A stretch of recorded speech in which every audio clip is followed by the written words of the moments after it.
Okay, so more verses? All right. So the practice of all the Bodhisattvas is to take to solitary places, avoiding the unwholesome so that destructive emotions gradually fade away. And in the absence of distraction, virtuous practice naturally gains strength. Whilst with awareness clearly focused, we gain conviction in the teachings. So this is almost like saying the opposite thing of the previous verse. In the previous verse, it's saying, don't give all the power to external objects. In this version, it's saying, external objects can be very influential, avoid some. So it's tricky, right? Because it's really helping you understand day to day, the power you've given things varies. And there are certain conditions that you've given so much habitual power to that it's better to step away from them while you gather strength. And you're not saying that that's the reason you do the thing, but it's so commonly a part of you doing the thing, whatever the thing is, that you need to separate from it while you build a different skill set. Which is why going into retreat is useful, why going into rehab for, many multiple times over a great period of time can be useful, why therapy is useful. You're breaking out of the familiar pattern and giving it space so that you can build a new skill, because it's very hard to build a new skill in amongst the same old condition. So it's like you're not giving credit to the condition for your bad behavior, but you're still acknowledging that was a very strong condition, and so I need to separate from it. And so when this verse says be in solitary places, it doesn't necessarily mean you need to be a hermit or you need to go to a cave. It means you need to have an inner retreat space. Yeah, an inner retreat space that is less reactive or non-reactive. A place, maybe it's physically as well, where you can collect your thoughts and come back to your core values and come back to your primary motivation of bodhicitta. So that might mean that there needs to be less activity in your life. Maybe it doesn't. But, if you know that you vent and gossip and get very negative with this one friend, and every time you're with them, you vent and you get negative and you just rile each other up, and it's kind of half fun, but half agitating. And then when you come home, you're all kind of jangly and you annoy the people in your household. It might be worth looking at that dynamic and maybe not spend so much time with them. And it doesn't mean you're giving up on them, and it doesn't mean that it's their fault, and it doesn't mean any of those things. It just means that you haven't yet developed a skill set strong enough to not be influenced by that. And so you just really very personally, this is such a personal verse, where what does it mean for you to live in a solitary place? How much solitary do you need in order to make new neural pathways and new mental habits, et cetera, because avoiding unwholesome activities, destructive emotions gradually fade. And then when there's not distraction, virtuous practice naturally gains strength. And then when you're focused, you gain even more conviction in the teachings, which makes it easier to practice. So it's like self-reinforcing in this really positive way. Is that making sense? Yeah, so on the one hand, we're not giving everything all the power. On the other hand, we're recognizing we have given things power historically, and so gently disengaging by changing some habits. Yeah. Can you think of some examples? Like, it's not the fault of the person or the object or the whatever, but if you're around it, you'll do it. Does anybody not drink soda pop, but if it's in the house, you totally will? You won't binge on Netflix, but if you have a subscription, you will.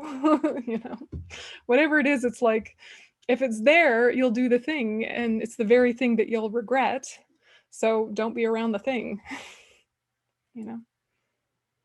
Yeah. So this is an internal thing where you're not, I guess you're not blaming. Yeah, you're not blaming, but you're still creating a separation and a boundary. I think that one's probably pretty clear. I was just curious if you guys had any fun examples or painful examples. So then the fourth is the practice of all the bodhisattvas is to renounce this life's concerns. For friends and relatives, long acquainted, must all go their separate ways.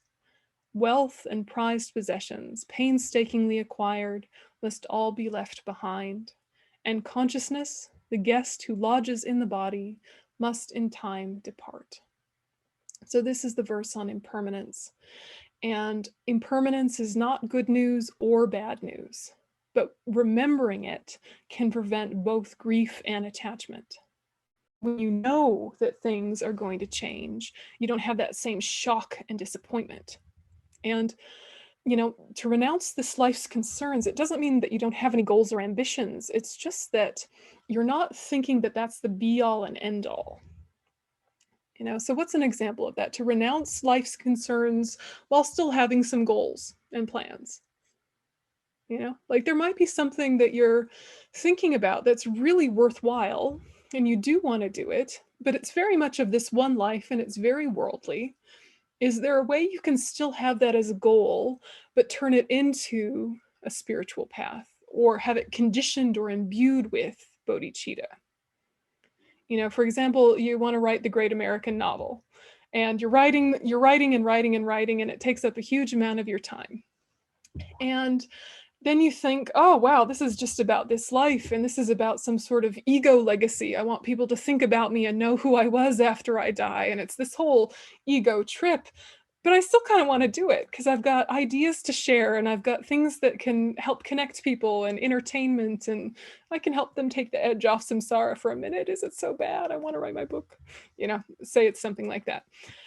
You could say to yourself, all right, the habit energy that I'm bringing to this activity is more important than the activity, and I can still do the activity. So if I'm doing the activity, I need to think, how is this in alignment with my spiritual path? Am I being rude and disengaging from my family in an abrupt and abrasive way? I have to write my book. Am I neglecting certain responsibilities because this is really important? Or am I kind of bringing everybody into the conversation and saying, oh, I'm stuck with this character, and what do you think about this? And you're making a collaborative thing. Whatever, like it's just an example. But to really think about the thing that so many of the plans we have in this life, no one's going to remember or care after we die. Did you ever have, I don't know, a family member who like saved all their amazing china to bestow on someone as a great inheritance, but then they're the generation that does not care about fine china and they're like, thanks, grandma, what do I do with this? But they like painstakingly accumulated every set of the piece, and they went to all of the right stores and they got it all matching patterns, and then they died and no one cares, and it's just a thing they have to deal with. And so to renounce doesn't mean to give up in the sense of the physical thing. It's about the mental attitude of letting go of attachment. So impermanence is the thing that keeps you from getting hooked into, I need this specifically for my happiness. Because this specifically, whatever it is not going to remain. And so you could think of one person in your life, maybe your spouse or your best friend or your mentor, and part of you thinks, I really need them in my life for a certain kind of happiness. This is a really vital thing, and when they die, I'm going to be devastated. Right, that's sort of true, but also, what about one day with them? If you spent one day with the same person, the whole day, parts of the day you'd feel very close and connected, and parts of the day you'd disagree about where to go to lunch, and parts of the day one of you would say, oh, the view is beautiful, and the other would say it's too cold. And then, like one of you would get tired first, and there would be peaks and valleys of closeness. There would be different times of resonance and separation, just one day. And yet our mind has branded it as, they are my friend, they are close, and the source of all my happiness. But when you're with them, you're not happy the whole time. So we're telling ourselves fibs because it's occasionally true, and we've edited our memory and patched together all the good bits. It's like, here's all the greatest hits of our time together, and that's what the relationship is. And when it goes, it will be devastating. And you forget all the filler, all the filler songs, and all the dodgy ones, and all the experimental ones. So remembering impermanence is remembering that your need for people has changed over time. the closeness and distance with the same people has changed over time. Who you all are as individuals has changed over time. And if you lose the people in your life right now, there are still more people, you know, like you don't need those particular ones. You know, yes, we as human beings, we're social animals, we need each other. Similarly, when you travel, you realize, yeah, you need friends, but you don't need those specific friends. You could get yourself some other ones fairly quickly if you're friendly, you know? And then you realize, wow, okay, actually, I can go deep and close with people I don't know very well if I just let down my guard and allow myself to be vulnerable. And there, now I've got a bestie. Done. You know, and it could feel like you're being disloyal to the close people in your life who have hung in there with you all these years. But if you give one person lots of love, it doesn't mean you're taking love from someone else. Yeah. So these impermanence conversations, they're so common sense and they're so what you already know. And yet when there is like a wrench in your heart or like something in the pit of your stomach, it's usually been because part of us was in denial about the changeability of things. Yeah, and we were really holding on to a snapshot in time that passed a long time ago and might come again and might even be better, but that moment in time is not the relationship that was a moment in time, right? So it's a delicate dance, you know, because you want to be detached but not disengaged. And then in the chat it says, it's amazing how we've been so conditioned to think to be in a certain way. What a relief to know that this path is freedom. Indeed. Indeed. Indeed. Like the illusion of a soulmate, right? Like there would just be the one person, right? It's like really many people would do. Enough mutual respect, genuine affection. You could probably make it work with anyone if there was those two things: mutual respect, genuine affection, right? But we get this kind of idea, only you know, and it's epically poignant. It's so poignant. And so if when you're feeling yourself a bit jangly and a bit, I don't know, grief-stricken or needy, if you can remember the impermanence of things and just kind of free yourself back up again. And when you're in, like, for example, physical pain and you can remember impermanence, I won't always feel this way. And then you're less anxious. If you're having joy and connection and this is wonderful, you can remember impermanence and then you don't try and like capture it and make it get stuck in time and this will never end and let's make it permanent because you know it can't be. So remembering impermanence helps with both grief and attachment. Okay, so then the practice of all the Bodhisattvas is to avoid destructive friends, in whose company the three poisons of mind grow stronger, and we engage less and less in study, reflection, and meditation, so that love and compassion fade away until they are no more. So we're shifting the emphasis of our mental energy. We're not giving up on anyone while still creating healthy boundaries with those who are a negative influence on us. So to say that we engage less and less in study, reflection, and meditation, and our love and compassion fade away and are no more, I mean, that's a pretty strong example.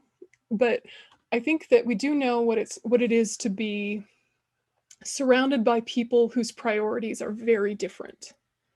Yeah, if you're with people whose priorities are very different, it's hard to always be the one who's trying to lift the conversation. You know, so like if you're with your Dharma community, you sort of can take turns lifting it to a higher place. You know, like if someone's getting a bit gossipy or they're getting a bit self-centered, there's just gentle, maybe even nonverbal ways we nudge each other out of that very gently and collaboratively. Because we're all on the same page about our worldview being about transformation for the benefit of all sentient beings. And then you can go to a group of people who really their whole life is just about money and ambition, and they might be perfectly nice people. They just haven't had the conditions to be exposed to a spiritual path. And you're with them for too many days in a row, you might start worrying about money and ambition because that was in you already. It just wasn't getting nourished, you know? And then you might start gradually forgetting some of the compassion training that you'd come to, because a lot of our Dharma habits are quite new and we need community to bolster them. And when we're with people who have very different priorities, they do have an influence on us. And even if they don't, we can start to feel just really alienated and disconnected from the people around us because we do have such different priorities. So this isn't about cutting anyone out of your life in a harsh way. You know, it's detach with love, right? Leave the door open, keep the light on. But some folks, they might feel kind of patronized, condescended to, and judged by you because you're all on this spiritual trip, and you feel kind of dragged down and kind of oppressed by them and all their kind of worldly stuff. Why put yourselves through that? You know, just kind of like wish them the best and just gently disengage and shift to folks that support the mental attitudes that you want to have supported. So that sounds very, you know, sort of practical, but how does that land when you think about that? You know, if you think about a couple folks in your life who may be, you know, a bit negative, destructive, maybe a bit of divisive speech, maybe a bit kind of something, but you kind of stick with them because you're just used to them. Yeah, or you feel obliged. That creating of distance without it feeling like you're excluding or pushing them away is delicate. But sometimes if you shift your energy away, they kind of release, and it just kind of, you slowly drift apart, and it's okay. Rather than there needing to be like a famous final scene, you know, and door slamming and enough of you, you know, they can just, and then, you know, if they go through some transformation, it might be that you come back to each other. And maybe you've already had that happen in your life where you kind of didn't see someone for years, and then you were each on your individual journey, and then you kind of came back to each other. It can happen, and it's lovely when it does. But what's being said here in this verse is, don't think that your practice is strong enough to hold up under negative influences when those negative influences are consistent and constant. We just very naturally mirror the people around us. It's just human nature.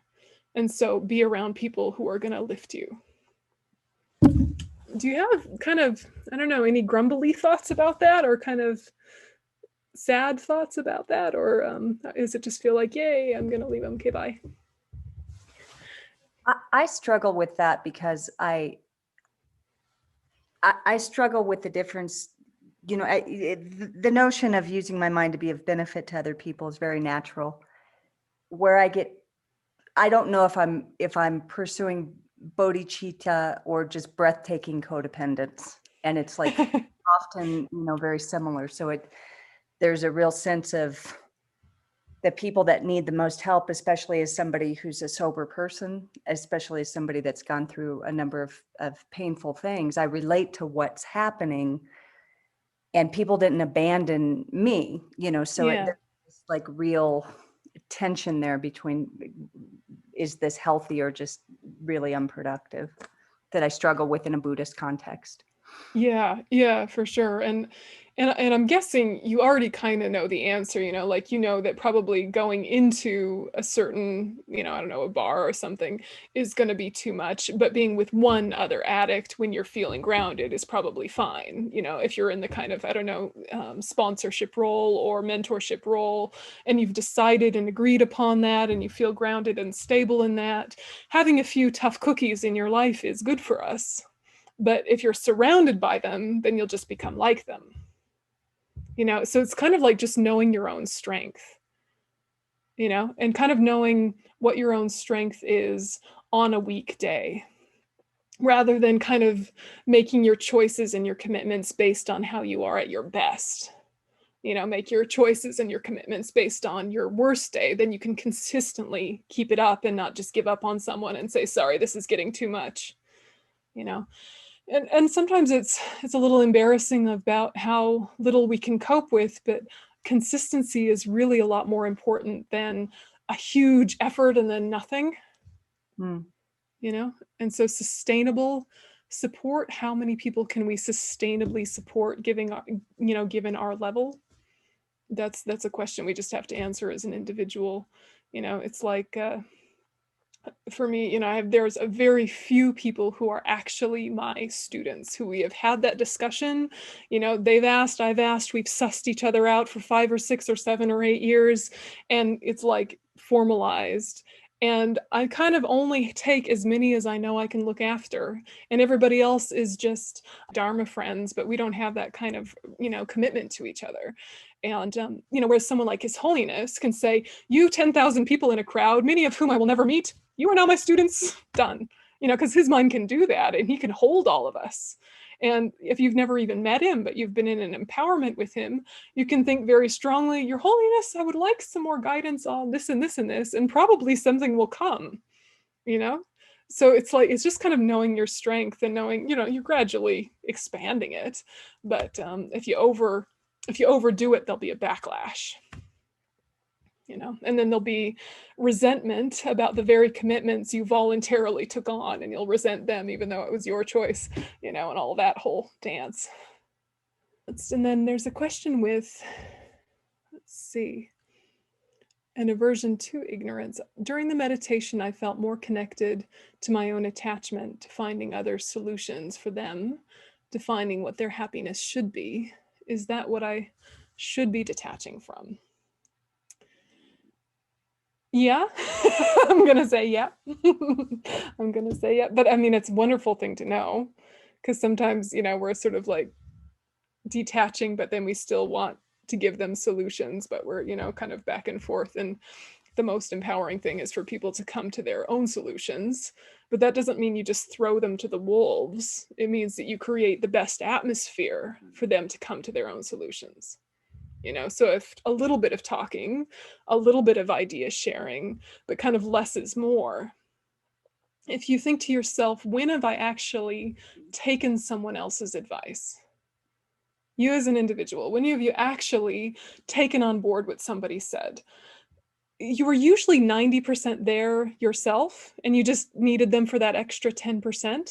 You were like almost there, and you probably asked also, right? Unsolicited advice to someone is not usually effective. Every once in a while, if you have the right relationship, it can be. But, you know, whatever you're thinking, how should I be for them? Just kind of come back to, well, what would work for me? Would this work for me?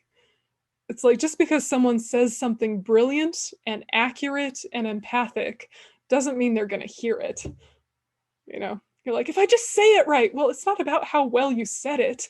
Do they have receptor sites to it? If they are receptive to it, you could say it in a clunky, inelegant, inarticulate way, and they would still be able to hear the wisdom in it. You know, that's the thing. But we kind of twist ourselves in not saying, well, if I just say it right and I pick the right time. And, you know, occasionally that's true, but usually it's about just looking for little openings. Are they ready? Are they ready? And have they already said the thing themselves and not heard their own wisdom? Because that's the best, I think, that we can do as friends, is if someone said, I think when I do this, it's usually because of this, and then they keep rabbiting on about something, and you say, wait, go back to what you said before. That sounded really important. And it's like you're giving them back their own wisdom rather than force feeding them yours. It is tricky, because we do wish people well and we want the best for them, but what works for us doesn't necessarily work for them, you know, or maybe it will, but just the timing. Okay, so we'll just do a few more. And tomorrow we're going to focus more on the 6 perfections side of the verses and a few more meditations. But I just wanted to get these preliminaries down. So this was just the other side of that one, which is the practice of all the Bodhisattvas is to cherish spiritual friends by regarding them as even more precious than one's own body, since they are the ones who will help to rid us of all of our faults, to make our virtues grow ever greater, just like the waxing moon. So this is, again, shifting the emphasis of our mental energy. So seeking spiritual mentorship to collaborate with our inner guru and creating healthy relationships with those who are a positive influence on us. All right, so those two are companions, right? Giving up destructive friends and cherishing spiritual friends. And so then the last part of the preliminaries is this verse 7, which is The practice of all the Bodhisattvas is to take refuge in the three jewels, since they will never fail to provide protection for all who call upon them. For whom are the ordinary gods of this world ever capable of helping, as long as they themselves are trapped within samsara's vicious cycle?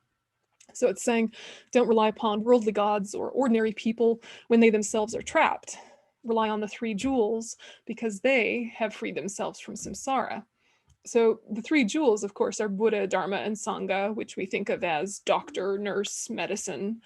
And the question is, how do we rely upon them? So when people say to you, take refuge, or I'm taking refuge, what do you hear? How do you take refuge? What does that look like experientially? Is taking refuge asking to be saved? Is taking refuge relying on something external? Yeah, letting go, Denise is saying, yeah. I mean, what are you taking refuge in specifically? You know, if you're a Dharma student, you know that you're taking refuge in the Buddha, Dharma, and Sangha, you know, the teacher, his teachings in his community, or the doctor, the medicine, and the nurses, and you're doing this from the bottom of your heart, yada, yada, yada. But what you're actually taking refuge in, of course, is the medicine, and the medicine that you take. So what's really being said is you're taking refuge in your own mental development, because that is what will protect you. You know, what's going to protect you from suffering and its causes is your own mental development. And of course, that mental development relies upon having met with tools and having someone explain them to you and having people surround that process to kind of uplift it and help you with dosage and side effects, et cetera, et cetera. All of that is very necessary. But the real refuge is your own integration of these ideas. And that will give you protection. That's the very thing. So you're sort of praying for your own development. And you're kind of telling yourself you want it. And, you know, so then who are you praying to? You're kind of talking to yourself. And that's very useful. And of course, you are asking for some divine intervention, but it's much more that you're trying to open yourself up to the fact that it's already there. You know, the Buddhas don't need you to ask for them to be there. You know, even in lots of prayers and practices, there's the invocation verses. All Buddhas and Bodhisattvas, come here now. What you're saying is, I'm ready now. Since you're already here, now I'm ready. Before I was just distracted and all foggy and closed up, but right now I'm ready. And so an invocation is really just saying, I'm ready for the fact that you're here. They've been ringing the doorbell the whole time. You're finally opening the door. Does that make sense? So when you see refuge, of course, the Buddha, his teachings, and his community are very important, but the real thing that's going to protect you is the Dharma that you've integrated. Yeah, the refuge piece is very important, but understanding it is key. So you're taking safe direction from your own mental integration. And so refuge is motivated by, you know, in the Lam they say fear and faith, but what they mean is a healthy fear about what your own untamed mind will create for itself, and a faith based in logic, reason, and experience that the Dharma tools are useful and work. Yeah, so with that motivation, then you turn to these tools and this skill set. That's that whole section there, done and dusted. So the preparation is important, and I know I gave it a lot of time, but I gave it a lot of time because it's important. And the rest of the verses are variations on a theme, and it's illuminating the path or kind of bringing light to the path. And here we get into the Lamrim framing, which is the path for beings of lesser capacity, the path for beings of medium capacity, and the path for beings of superior capacity, sometimes called the small scope, medium scope, and great scope, meaning the scope of their ability, but also the scope of intention or motivation. Do you guys have a kind of a general Lamrim understanding of that structure? Does that sound very new, the three scopes? Is that something you're familiar with? Anybody totally confused? Three scopes. It's a framework that'll just keep coming up again and again. And basically what's being said is that we're categorizing the Buddha's teachings And we're categorizing them based on who has the ability to practice this set, but also what is your motivation in practicing them. So you could be like a small scope practitioner in terms of your ability, but have a great scope motivation. And that's kind of where we are, is that we might not even be small scope. We might be just preliminaries, but our motivation is the great scope. Yeah. So anyway, that's the Lamrim framing, and it'll keep coming up again and again, but I'm sure other people will keep explaining it. So if it's not clear, it will become so. And so for beings of the initial or small scope and beings of the medium scope, we have verses 8 and 9, and then the whole rest of the text is Bodhichitta, or great scope. 8 is the practice of all the Bodhisattvas is never to commit a harmful act, even though not to do so may put one's very life at risk. For the sage himself is taught how negative actions will ripen into the manifold miseries of the lower realms so difficult to endure. So there's your teaching on karma. So it's saying even if the harmful act seems immediately beneficial, it's going to have this ripple effect that makes it just not worth it. And then 9 is the practice of all the bodhisattvas is to strive toward the goal, which is the supreme state of changeless, everlasting liberation, since all the happiness of the three realms lasts but a moment and is then quickly gone, just like dewdrops on a blade of grass. What they're saying here is we need to be motivated by more than this life. So in the small scope, we're aiming for a good future life. In the medium scope, we're aiming to end samsara. But then the great scope, we're aiming for complete Buddhahood for the benefit of all sentient beings. But they layer upon each other. You know, you can't be an actual great scope practitioner unless you genuinely are thinking about future lives. And you can't be a medium scope practitioner unless you're genuinely wanting to get out of samsara. And if you genuinely want to get out of samsara, then you can move on to becoming a great scope practitioner. But the question is, most of the time, are we just trying to get through the day? You know? And it's okay to just want to get through the day, but if you can be doing that with the mind that says, may everything that happens today, good and bad, lead towards my enlightenment, then fine. But most of the time we forget that part and we're just going through the motions and life just races by. So what we want to start doing is, if we're not already, is in the morning to set that bodhicitta motivation very firmly.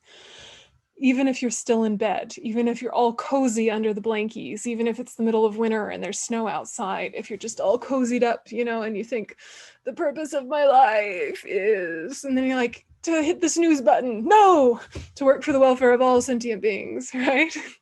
And you can still be in bed and just like keep thinking it until it's true again. Yeah, and you just keep thinking it. And, you know, you're like, I want to think this, but I'm not feeling it because it's cold and I forgot socks and I'm going to have to run to the bathroom. But you're thinking, I'm just going to keep thinking it until it's true again. And I'm going to get out of bed and I'm going to go to the bathroom and I'm going to brush my teeth. And I'm just going to keep in the back of my thinking, the purpose of my life is. And then by the time you get to your meditation cushion, it's true. But sometimes we get to the meditation cushion and we're like, I'm not feeling it, you know? And you feel like maybe you have to force yourself or you push yourself, or your practice becomes like a chore, you know, rather than something that lifts your day and makes everything meaningful. It feels like something you should do to be a good person or something, or to maintain your reputation as a spiritual practitioner or some nonsense, you know? So do these practices in ways that make sense for your schedule, with your body, with your lifestyle. You know, the point is it's a thought. You know, you can have a thought while doing anything else, can't you? You know, so if you can just kind of be, what is the point of all this? And get yourself back to bodhicitta. And then at the end of the day, do a check-in and ask, when did I forget bodhicitta and why? When did I stay with bodhicitta and why? Of course, it's great to do rejoicing and it's great to do Vajrasattva practice and purification. If you can do those things, that's wonderful. But the main thing is to really not let your life just kind of slip by with all the days blurring into each other, and be able to bookend each day with asking, what is my path? How did I do staying on it? What is my path? How did I do staying on it? Without any kind of like punishing, rewarding attitude, but just like a really objective assessment that is nudging towards the positive at a pace that's sustainable for you. Because what you're doing is creating mental habits that you can take with you life to life to life. If when you practice, you're saying all the right things and you're doing all the right tick list, but you're hating it, or you're tired, or you're resisting it, or you're some sort of self-punishing weirdness, then what you'll have is an association of stress with spiritual practice. And your next life, you'll meet the spiritual path and you'll feel stressed. It's like we want to pick up where we left off. Whenever we die and then we're reborn, we want to pick up where we left off. And our associations right now and our habits right now are what we'll be able to take with us. We probably won't have control over where and how we're reborn. What we'll really just have is our habits. So make very strong positive associations with your path and a friendliness with yourself in relationship to your path, so that you have these really positive associations of liking it. So gently, but that's how to let life not pass you by and to start moving into this great scope mentality, which is here. Okay, so third is the path for beings of superior capacity or great scope practice to achieve Buddhahood. And here's where we get into like explicit bodhicitta practice. Even though everything came before our practices of a bodhisattva, even though small scope, medium scope, preliminaries, etc., we were doing them all with a bodhicitta motivation. Here's explicit bodhicitta practice. So lots of types of bodhicitta, lots going on there, but we'll just unpack it. So we already discussed what bodhicitta is. Now we're just going to look at the two bodhicittas. So conventional and ultimate, they're related to the two aspects of reality and how to practice in response to each. Okay, so there are two bodhicittas, and they're broken down in accordance with the two types of reality or the two levels of truth. So conventional bodhicitta is the bodhicitta that we normally talk about, that main Mahayana motivation, the altruistic mind that seeks enlightenment in order to benefit all sentient beings. When it's fully qualified, it's an uncontrived, spontaneous main mind, etc., etc. If you go down to that second piece, there are two types of conventional bodhicitta, aspiring and engaging. Okay, so conventional bodhicitta has aspiring and engaging. You guys have some bodhicitta background, all these types.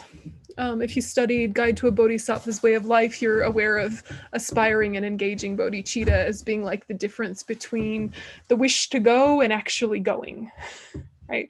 So you like the idea of bodhicitta and want it, and then there's actually engaging with it. You're like, I would like to be motivated that way. I'm not, but I'd like to be, and then there's actually setting out on it. I think the important part of the definition is this idea of a main mind or a primary consciousness, that when you actually have bodhicitta, that when it's uncontrived and fully qualified, that means it's imbuing every other thought in your life. Every other choice, every decision, every movement of mind is then implicitly or explicitly showing a bodhicitta practice. And for us right now, bodhicitta is just a mental factor. It's a thought that comes and goes. And it's one we have to stop and think about and bring up to the surface and kind of recall and revive and refresh. And then it'll stay with us for, a few hours. And then it just kind of slowly becomes quiet. And maybe we keep a general sense of friendliness, politeness, and altruism, but it's not like active bodhicitta in the background. It's just kind of like quietened down to politeness, right? Which is not quite as powerful as bodhicitta. When you repeat this, though, again and again, it sticks. And that is totally different than what happens to negative states of mind. Negative states of mind, you can become so habituated to, they come very naturally, but they actually will never become a main mind, primary consciousness. They can't become one with your mind. And that's a fantastic difference. And if you think about something like anger, when you're very, very, very angry, like boiling angry, like shaking angry, you can't really stay that way that long. Like you can keep firing it up and reminding yourself of why you're mad and come back to it. But like that like shaking rage, could you stay that way day after day after day at that level without like consciously fueling the fire, you know, with some like bellows of excessive analysis? You know, you'd wear yourself out. You can stay grumpy about whatever it was and still be really annoyed by it, but that like heightened shaking rage is not a thing that stays. On the other hand, though, I'm guessing that there have been times when you're feeling very connected to your family or your community or something, and you were really feeling in resonance with your path, and you had that deep contentment associated with love and compassion, maybe for several days at a time, maybe for weeks at a time. Maybe you didn't have a negative state of mind really show its head for ages, you know? So these mental states, when you're well habituated to them, they can stick and they don't wear you out. You know, you just kind of, you know, shine them up again or hit refresh on your internal browser and kind of freshen them up. But they kind of want to stick the more you repeat them, and they don't hurt you when doing so. Whereas with anger, if you keep like trying to refresh your anger, you just wear yourself out, and who needs that?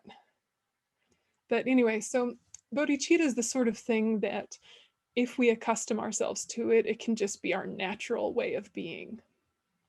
It can just be how we are all the time.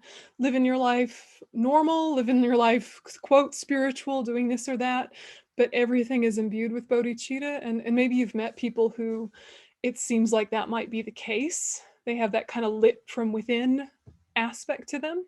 And when you're with them, there's a deep sense of safety. I know with one of my teachers, even when he's scolding me, I never feel hurt by it. You know, like he might say, Yonten, that thinking is rubbish. And I'll go, it is rubbish, thank you. Whereas if one of my friends said that, I'd be like, oh, you know, if I was in a really bad mood.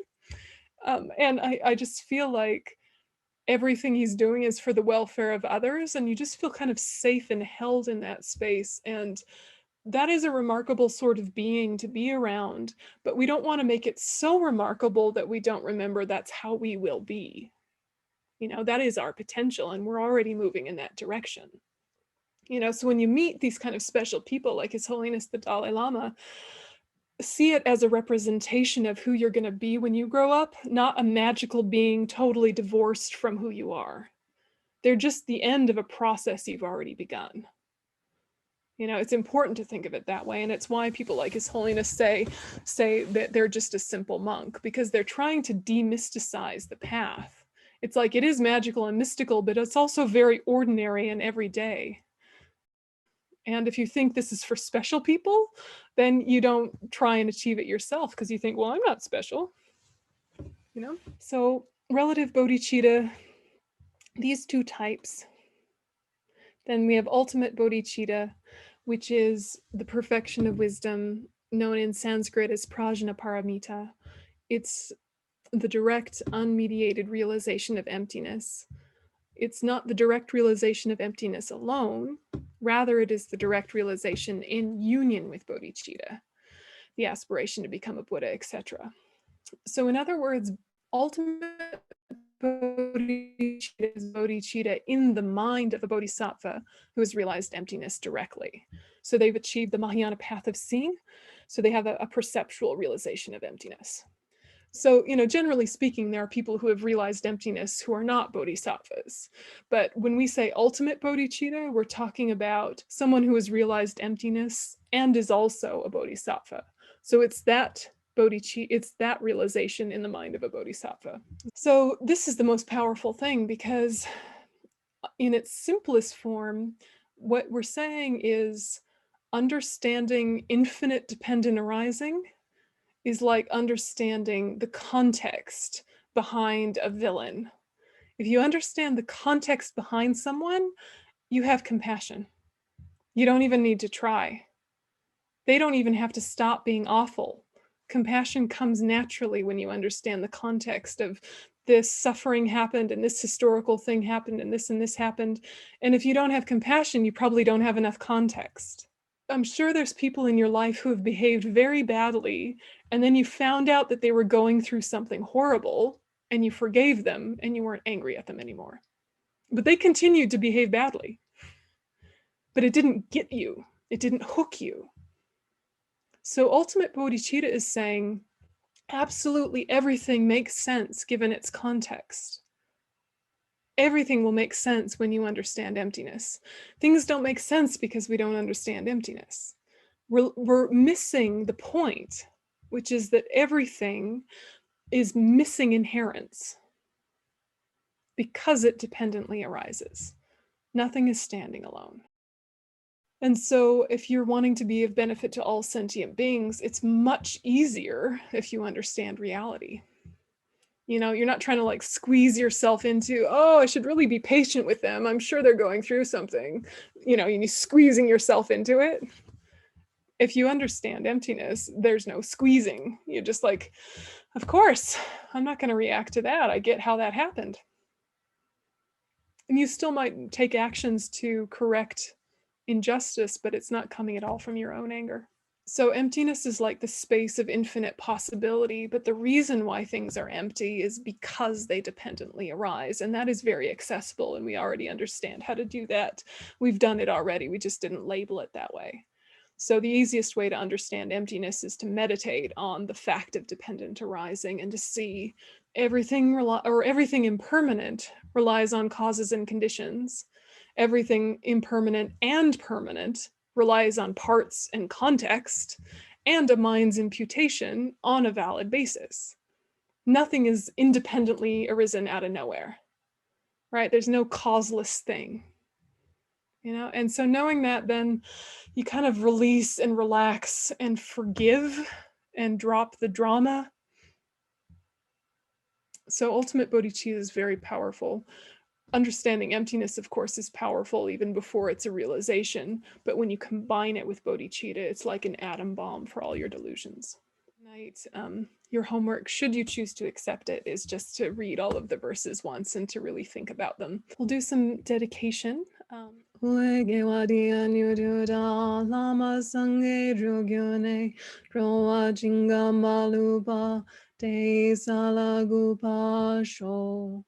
Janchu semjo rinpoche, ma ke panam ke gyuchi, ke panyam ba me pai, gone gondu pelwa sho. Toni dawa rinpoche, ma ke panam ke gyuchi, ke panyam ba me pai, gone gondu pelwa sho. So thanks everyone, and see you tomorrow. Thank you.